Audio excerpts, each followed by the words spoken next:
நாம எல்லா மொழிகளையும் மதிப்போம், அதுல மாற்று கருத்தே கிடையாது. தனிப்பட்ட முறையில் யார் வேணாலும் எந்த ஸ்கூல்ல வேணாலும் படிக்கலாங்க. உனக்கு எந்த மொழி வேணுமோ, எப்போ கற்றுக்கணுமோ, உனக்கு எப்போ தோணுதோ கற்றுக்கலாம். அதெல்லாம் அவங்கவுங்களுடைய தனிப்பட்ட ஒரு உரிமை.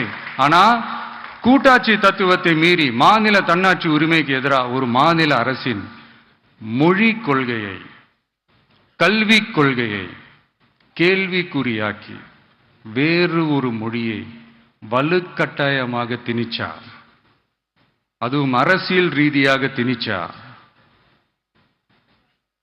எப்படி ப்ரோ?